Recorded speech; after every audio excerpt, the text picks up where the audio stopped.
Hey everyone, Josh here with another up-close look at a Star Wars toy. And today we're going to unbox Teebo from Return of the Jedi, and this is from the Black Series line.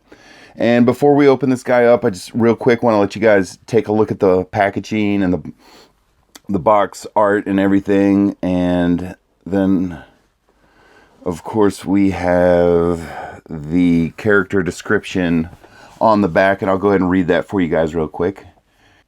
An Ewok scout, Teebo sounded the horn, summoning the Ewoks to fight the stormtroopers during the Battle of Endor.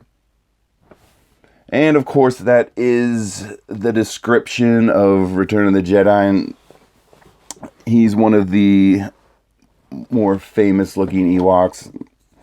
And let's go ahead and get him out of here and take a look at him. I always find it interesting to see how they're going to do a different shaped character. You know, most characters are humans or human shaped, and when you get something like an Ewok, you know, they're a little bit different. It's going to be interesting to see how the Black Series handles, you know, sculpting an Ewok and his joints and everything like that. So we have a spear, what looks like an axe, a stone axe with a, there we go, little stone axe. And oh, this little guy's taped in here. We have what looks like a knife.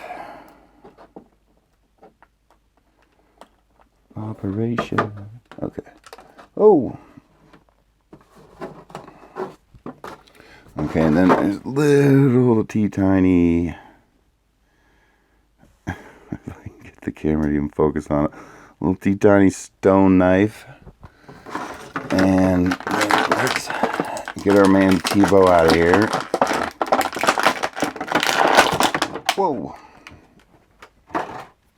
Okay, so here he is up close, and yes, you can see he's got very interesting fur texturing. It's interesting to see how they're gonna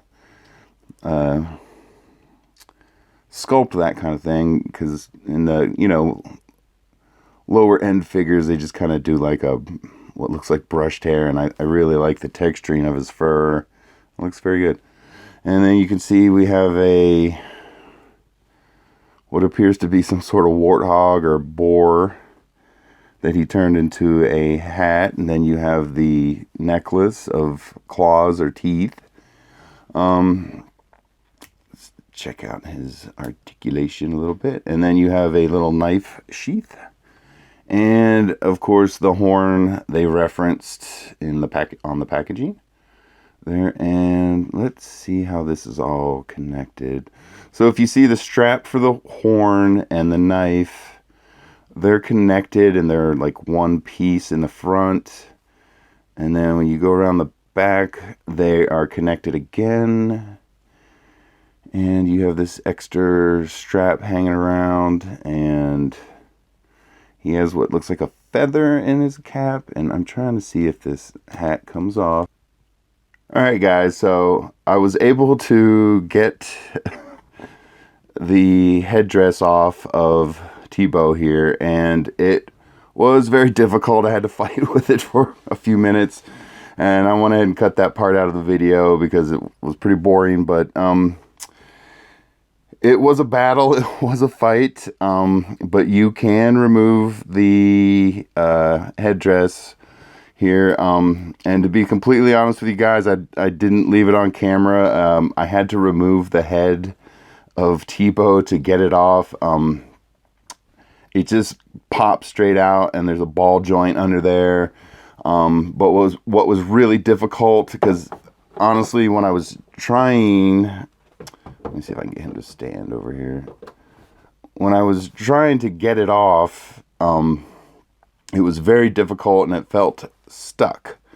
But it almost felt like it was glued on, and it wasn't. It's just you have these little holes here for his ears, and they hold on to the headdress very, very well.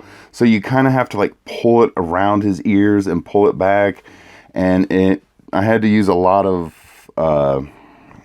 strength to pull it off, and that's when I kind of popped his head off. But it's fine. It pops right back on. You still have the full articulation, you know.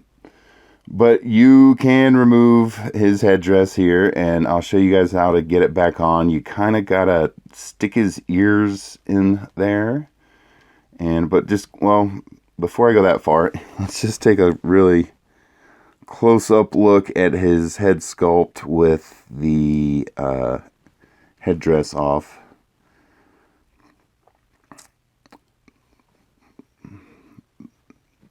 But yeah, it is removable, and it wasn't really a good experience.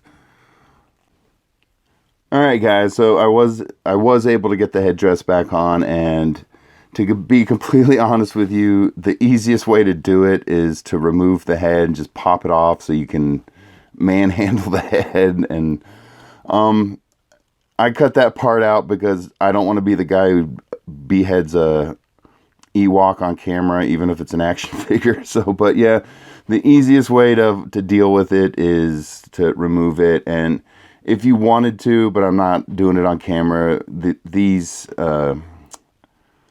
straps for the knife and the horn, they come off as well. The necklace comes off, so you can make him a completely unaccessorized Ewok. But let's real quick, other than his head, because you get, I showed you guys that a second ago. It rotates. You have a little up and down. It's on a nice ball joint. Then at his shoulders here, we can look at the articulation. You got full rotation, up and down here when he's in. His arms are normal. You have rotation at the elbow. And then also you can see his little tiny 3-fingered hands rotate as well. And there's not really a lot of back and forth. There's a little wiggle. Then when you get down here to his waist, you have full rotation and a little bit of, not really much abdominal movement. And then down here at his legs, which is interesting.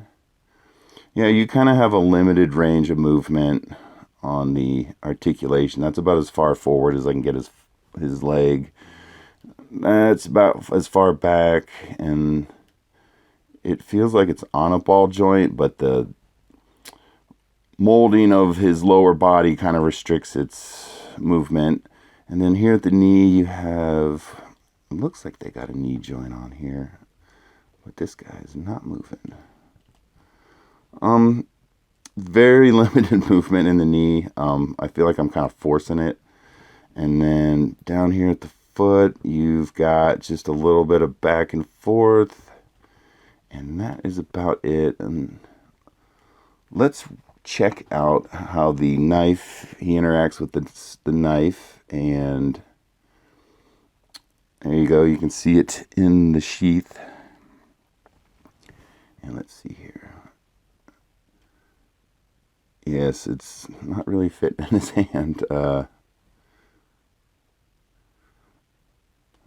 Okay, it's fitting what would be his left hand. It's not in there really tight.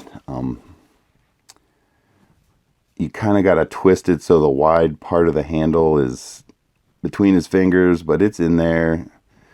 And yeah, on the same side as the knife sheath. But it didn't really fit in his hand at all. It just fell through. And then, so I'm assuming, just in general, looking at the hand sculpts, I'm not sure how well it'll come across on camera, but you can see the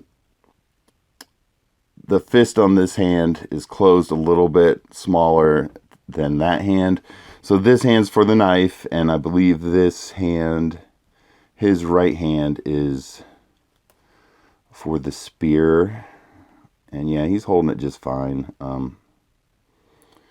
Got a good tight grip on it. And then, of course, you have the stone axe.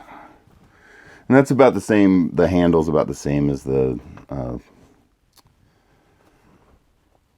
spear, so of course it's going to fit fine, but there we go.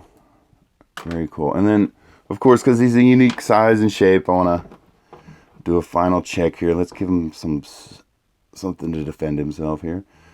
And how well does little Teebo the Ewok stand on his own here? All right. Pretty good. There you go, guys. There is Teebo the Ewok from the Black Series line, and this is from the Return of the Jedi series. And thanks for watching, everyone. I hope you're enjoying the videos, and we'll talk to you guys later. Bye.